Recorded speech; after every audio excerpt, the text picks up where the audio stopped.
Me preocupa también el impacto que la extracción de oro, diamantes, coltán y otros metales en el arco minero del Orinoco está teniendo en la forma de vida de los pueblos indígenas, así como el impacto ambiental en sus territorios.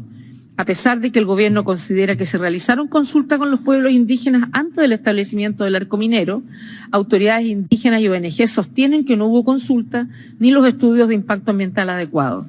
2 años. Por otro lado, la situación económica y social sigue deteriorándose rápidamente, restringiendo el ejercicio de los derechos económicos y sociales de millones de personas. La economía atraviesa lo que podría ser el episodio hiperinflacionario más agudo que haya experimentado la región, afectando la capacidad de compra de alimentos básicos, medicamentos y otros bienes esenciales. Al día de hoy, el salario mínimo equivale a $2 mensuales, en comparación con los $7 en junio. Así, una familia necesita percibir el equivalente a 41 salarios mínimos mensuales para poder cubrir la canasta básica alimentaria. La dolarización de facto de varios sectores de la economía está exacerbando las desigualdades. Los servicios públicos han seguido presentando fallas graves y recurrentes con especial intensidad en el estado Zulia. El desabastecimiento de combustible fuera de Caracas ha agravado la situación. En este contexto, el 8 de agosto pasado, expresé mi preocupación por el impacto potencialmente severo en los derechos humanos del nuevo conjunto de sanciones impuestas por el gobierno de los Estados Unidos de América. Pese a las excepciones contempladas en las últimas sanciones en el área de asistencia humanitaria, el escrutinio estricto, es decir, overcompliance del sector financiero, la reducción de los ingresos públicos y la caída en la producción petrolera está ya teniendo un fuerte impacto en los programas sociales y en la población en general. Todo esto contribuye a agravar la situación humanitaria y el éxodo de personas venezolanas. Persisten serios obstáculos en la disponibilidad y accesibilidad económica a los alimentos. Por ejemplo, Cáritas registró un 35% de desnutrición crónica en los niños y niñas menores de 5 años atendidos en junio de este año en las zonas más pobres de 18 estados, y la difteria. Mi oficina siguió documentando casos de posibles ejecuciones extrajudiciales cometidas por miembros de las Fuerzas de Acción Especiales de la Policía Nacional, conocidas como FAES, en algunos barrios del país. Tan solo en el pasado mes de julio, la organización no gubernamental Monitor de Víctimas identificó 57 nuevos casos de presuntas ejecuciones cometidas por miembros de FAES en Caracas. Los casos documentados muestran el mismo patrón identificado en mi informe de junio y revelan la ausencia de mecanismos eficaces para proteger a los testigos y familiares de las víctimas, quienes en su mayoría son mujeres. Mi oficina no ha recibido información sobre medidas para implementar la recomendación del informe sobre la disolución de las FAES y prevenir la posible comisión de ejecuciones extrajudiciales. Por el contrario, las FAES han recibido apoyo al más alto nivel del gobierno. Según información recibida recientemente del Ministerio Público, de agosto del 2017 a mayo del 2019, se condenaron a 104 miembros de fuerzas de seguridad por violación a los derechos humanos.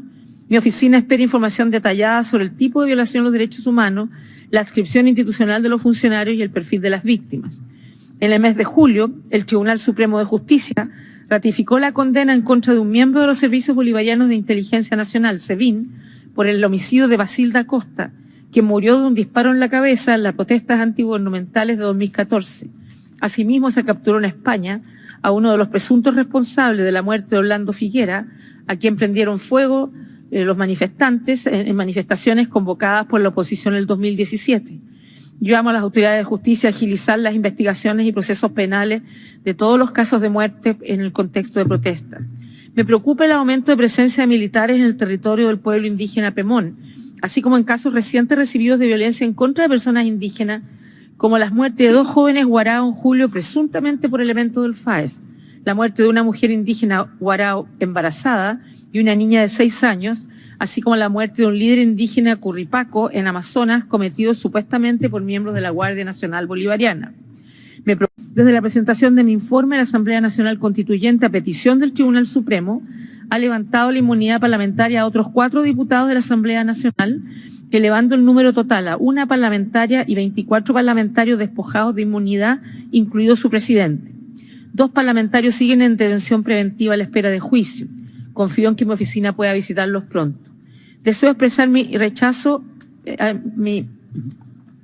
a la condena del líder sindical Rubén González a 5 años y 9 meses de prisión por un tribunal militar el 13 de agosto por hechos ocurridos en el ejercicio de su activismo sindical. Su familia también ha sido objeto de diversas formas de hostigamiento. La aplicación de la justicia militar para juzgar a civiles constituye una violación del derecho a un juicio justo, incluido el derecho a ser juzgado por un tribunal independiente e imparcial. Me preocupan las recientes acciones para aprobar una ley que tipifica como delito las actividades de las organizaciones de derechos humanos nacionales que reciben fondos del extranjero. Esa ley, si se aprueba y aplica, reducirá aún más el espacio democrático. Lamento también los recientes ataques del gobierno en contra de la autonomía universitaria. Deseo expresar mi rechazo a la condena del líder sindical Rubén González a 5 años y 9 meses de prisión por un tribunal militar el 13 de agosto por hechos ocurridos en el ejercicio de su activismo sindical. Su familia también ha sido objeto de diversas formas de hostigamiento. La aplicación de la justicia militar para juzgar a civiles constituye una violación del derecho a un juicio justo, incluido el derecho a ser juzgado por un tribunal independiente e imparcial. En relación con el derecho a la salud, me preocupa particularmente el insuficiente acceso a medicamentos y tratamientos de más de 400.000 personas que padecen enfermedades crónicas. Se ha registrado la muerte de pacientes con insuficiencia renal debido a la escasez de medicamentos e insumos para ser dializados desde el 2017. Debido al desabastecimiento de suministros, los únicos 2 centros en el país donde se pueden practicar trasplantes de médula ósea se enfrentan a serios problemas operativos.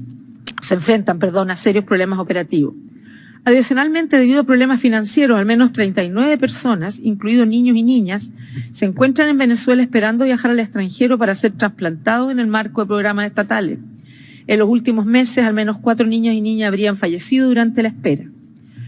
Un paso positivo es que, según la Organización Panamericana de la Salud, se ha ampliado la cobertura de vacunación contra la poliomielitis, el sarampión y la difteria. La oficina documentó casos de tortura y malos tratos tanto físicos como psicológicos de personas arbitrariamente privadas de su libertad, en particular militares. Las condiciones de detención no habrían cumplido con los estándares internacionales básicos y las personas detenidas no tienen acceso a atención médica adecuada.